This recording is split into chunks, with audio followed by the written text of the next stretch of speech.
Even Espinoza, December 1st, boxing world falls upon your hands. How excited and elated are you about December 1st and progression of it?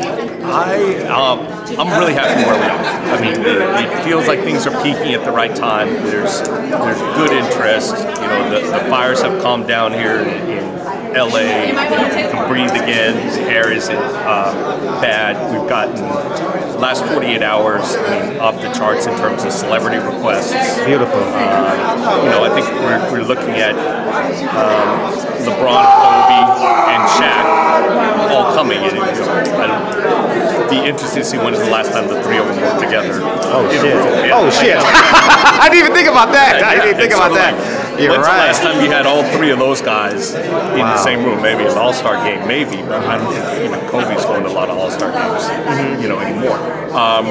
But you know, it's everything is good. You know, ticket sales.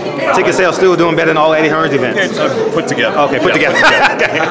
So there's a lot of detractors, and you know, there's a lot of people. You know, there's the whole storyline of, you know, Deontay isn't known in the U.S. But the reality is that says more about the state of boxing and where it ranks among the sports than it says about Deontay. Because he is, because I mean he's got all the tools. I mean, it's when you stop and think about it, this is not selling.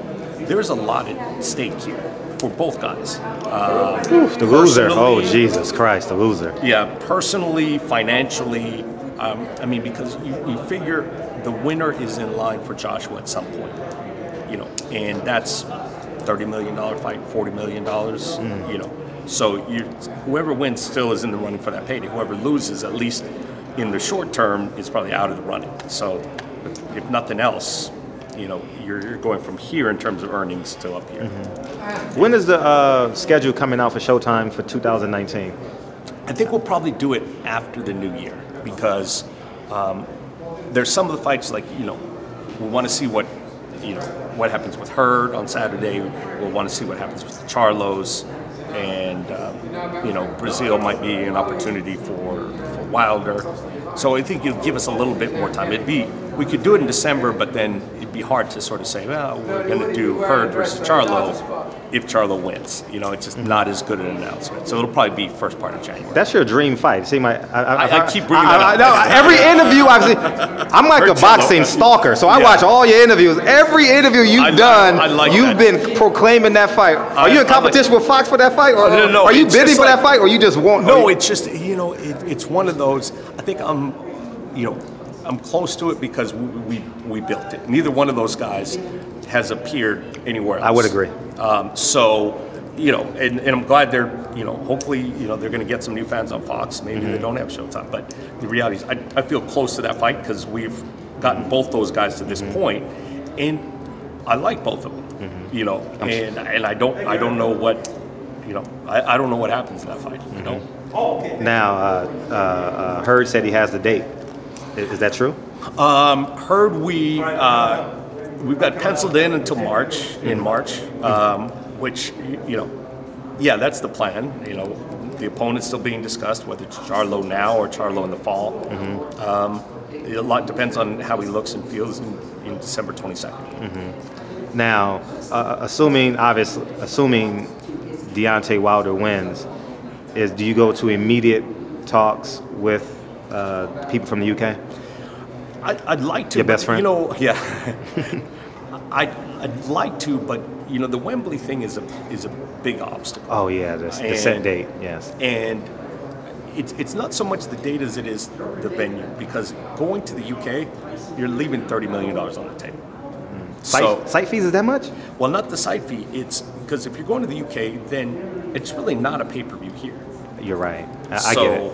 Makes sense. So it's sort of like, okay.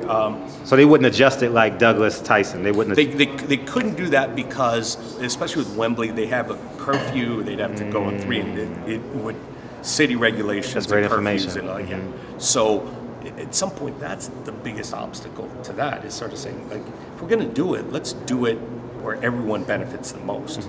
You know, why do it and do it where we know we're leaving huge money on the table, and we're minimizing the impact of that event in the U.S. because it'll be in the middle of the afternoon.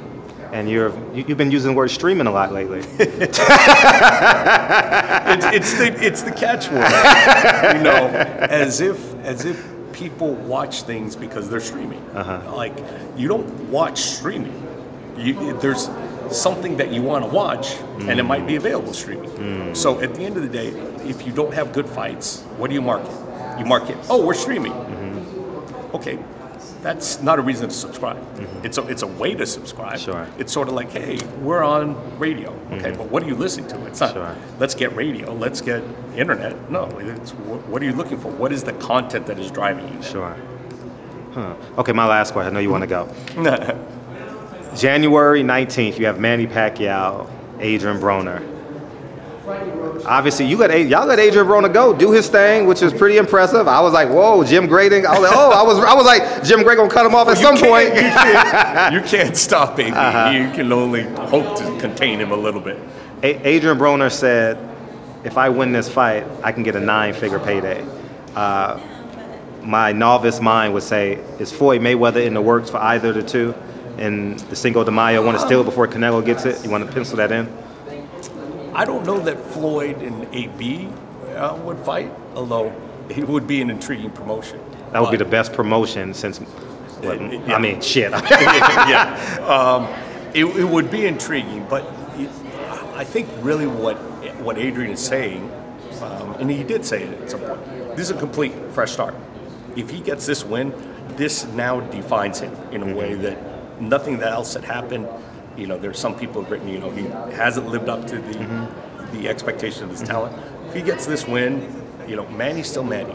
If he's 80% of what he was, that's still better than bad man. He's a still bad man. Better than the vast majority of fighters out there. So a win over him and wipe the slate clean. You now say, look, Adrian Broner's not a disappointment. He beat the Hall of Famer. He's not the problem. Nope. And thank you for your time. You got it, bro. Any contracts coming for Showtime for fighters as they did with DAZN, anything like that?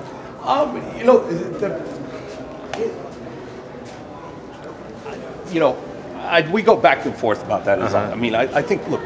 I know the heavyweights are hard to do. Yeah, but it's sort of like, on a certain level, it's almost better not to have a contract because I want to know who's going to screw me. Okay. Like, if you're with me just because you signed a piece of paper, you're not really with me, you know. So I know Deontay, you know, your roles with me. I know, you know, AB, I know the Charlos. We don't have a piece of paper, but they know I got them and vice versa. So at a certain point, there's a little bit of a strategy. I want to know when you're going to screw me. Yes. So in the hood, we call that real ones. You got some real ones on your team. That's right. That's right. Thank you, Steven. All right.